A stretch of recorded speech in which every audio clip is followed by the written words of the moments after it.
नमस्कार मित्रों, माधवी न्यूज़ रे में आप सबका स्वागत है।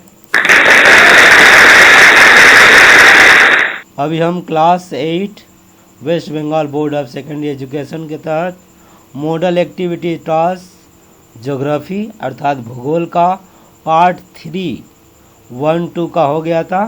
Part 3 presented by Madhavi news रे। देखेंगे उत्तर। मित्रों, बंगला में दिया हुआ है प्रश्न पत्र। ये पार्ट 3 का है, जो अब तक शायद आपको नहीं मिला होगा, स्कूल से मिल जाएगा। तो ये बंगला में दिया हुआ है, मैं इसका हिंदी करके उत्तर बताया हूँ। तो 1 2 3 4 5 प्रश्न है। चलिए देखते हैं उत्तर। प्रश्न बंगला में है, पहला प्रश्न है। अब उत्तर हिंदी में कर दिया गया है प्रश्न को। रिक्त स्थानों की पूर्ति करें। ये आपका चाप वलय और वायु प्रवाह, पेज नंबर 30 पार्ट 4 से लिया गया प्रश्न सारा। साल भर उच्च तापमान के कारण जिस चाप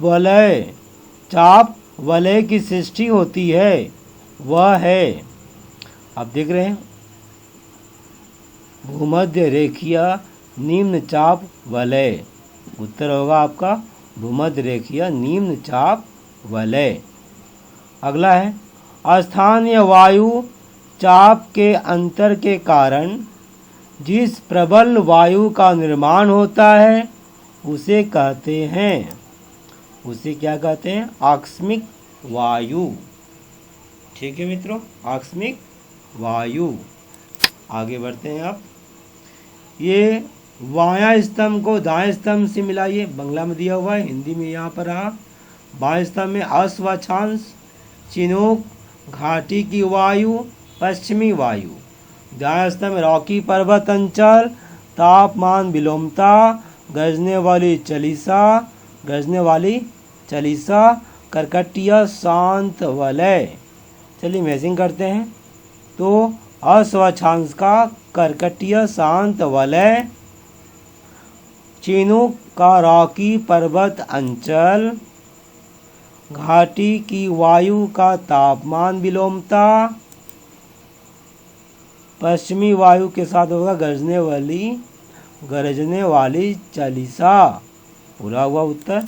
अब ग 2 नंबर, एक में एक क ख था। वायु चाप वलय का तात्पर्य क्या है? वायु चाप वलय, ये चित्र है। पृथ्वी पृष्ठ के ऊपर निर्दिष्ट समधर्मी वायु स्तर अनुभूमि रूप से प्राय 1000 किलोमीटर तक जुड़े पृथ्वी के कुछ वलय के आकार में वेष्टन करके है। इसे ही वायु दाब या वलय कहते हैं। प्रेशर बेल्ट किताब में जैसा दिया गया है वही यहाँ पर कर दिया गया है। आगे तीसरा प्रश्न है, विपरीत चक्रवातीय अंचल में शांत मौसम क्यों पाया जाता है? उत्तर है,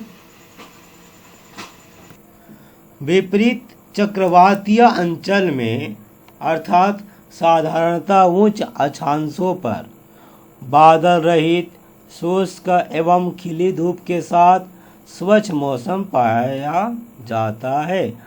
आप चाहे तो यहाँ से यहाँ तक ना लिखें, जो भी तक में पढ़ा, बाकी आप लिख सकते हैं, या फिर आप पूरा लिख दीजिए, क्या फर्क पड़ता है। विपरीत चक्रवातीय अंचल में शांत मौसम क्यों पाया जाता है?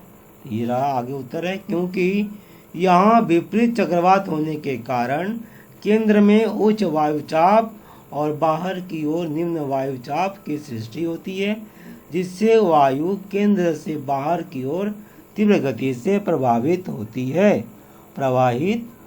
है। यह उत्तर आप पूरा लिख लीजिएगा मित्रों। विपरीत चक्रवातीय अंचल में शांत मौसम क्यों पाया जाता है? प्रतीप घूर्णवात अंचले शांतो आबहावा विराज करे कैनो। ये उत्तर हिंदी है। अगला बढ़ते हैं हम। पृथ्वी दुई मेरु अंचले उच्च चाप वलय सृष्टि कारण की। पृथ्वी के दोनों ध्रुवीय अंचलों में उच्च दाब वलय सृष्टि के क्या कारण है? 3 कारण बताया जा रहा है। पहला, यह दोनों ध्रुवीय अंचल लगभग संपूर्ण वर्ष बर्फ से ढके होने के कारण यहाँ तापमान हिमांक से भी नीचे चला जाता है। इस कारण यहाँ की वायु अत्यधिक ठंडी और भारी होती है। दूसरा है, इस अंचल में सूर्य की किरण तिर्यक या टेढ़ी पड़ने के कारण तापमान वर्ष भर कम रहता है। इस कारण यहाँ की वायु में जलवाष्प का परिमाण कम होता है। तीसरा है, पृथ्वी की आवर्तन गति के कारण ध्रुववृत्त प्रदेशीय अंचल में वायु का कुछ भाग ध्रुवीय अंचल में उतर जाता है। ये 3 कारण है जो पृथ्वी के दोनों ध्रुवीय अंचलों में उच्च दाब वलय सृष्टि के कारण है। तेरा उत्तर आप चाहे हेडिंग में आप लिख सकते हैं, पृथ्वी के दोनों ध्रुवीय अंचलों में उच्च दाब वलय के कारण, ये उच्च दाब वलय सृष्टि के कारण। ये क्या हटा दीजिए, क्या हटाकर आप पूरा लिख दीजिए। है क्या और है को हटाकर पूरा लिख देंगे तो ये हो जाएगा हेडिंग, फिर ये उसका उत्तर। हेडिंग आप जरूर दे दीजिएगा, पृथ्वी के दोनों ध्रुवीय अंचलों में उच्च दाब वलय सृष्टि के कारण लिखकर ये तीनों लिख देना है। अब चाहे तो 1, 2, 3 ऐसे लिख सकते हैं। आगे बढ़ते हैं हम। 5वां प्रश्न है, समुद्री वायु और स्थल वायु दोनों का तस्वीर अंकन कर वायु प्रवाह की गतिपथ चिन्हित करें। चित्र बनाकर बताना है, लिखना नहीं है उसके बारे में। जैसे समुद्री वायु, ठंडी वायु किस कहते लिखा गया है, आपको लिखने की जरूरत नहीं है, बोला गया है चित्र बनाकर बताइए। तो देखिए चित्र है, समुद्री वायु देखना, स्थल वायु, उष्ण वायु, ये सूरज बना दीजिएगा, ठंडी वायु, जलवाष्प। आप अगर ये पेड़ पौधा घर नहीं बनाना चाहते हैं कोई बात नहीं, आप ऐसे ही इशारा करके समुद्र दिखा दीजिए, ठीक है, और इधर 1-2 को पेड़ बना दीजिए बस। अब ये जो तीर जैसा निशान है, तीर बना दीजिए, नाम लिख दीजिए, हो जाएगा। दूसरा देखिए, ये तो हो गया आपका समुद्री वायु का, यह स्थलीय वायु का है, देख रहे हैं ना। यहाँ पर जो पीछे में पेड़ पौधा है वो नहीं दिखाया गया, आप नहीं दिखाइएगा, सीधे ऐसे करके समुद्र दिखा दीजिए और फिर इस तरह से। तो हो गया मित्रों, आगे बढ़ते हैं, पूरा हो गया। बहुत बहुत धन्यवाद। क्लास 8 का पार्ट 3 का है, और इस वीडियो का PDF लिंक चाहिए मित्रों देख कर लिखने के लिए, तो वो आपको ब्लॉग नीचे दे दिया गया है डिस्क्रिप्शन में, उस लिंक से आप वहाँ पहुँच सकते हैं। तो क्लास 8 का पार्ट 3, पार्ट 1 पार्ट 2 हो गया, पार्ट 3 है। बहुत बहुत धन्यवाद, और प्लेलिस्ट में तो मिल ही जाएगा। फिर मिलते हैं।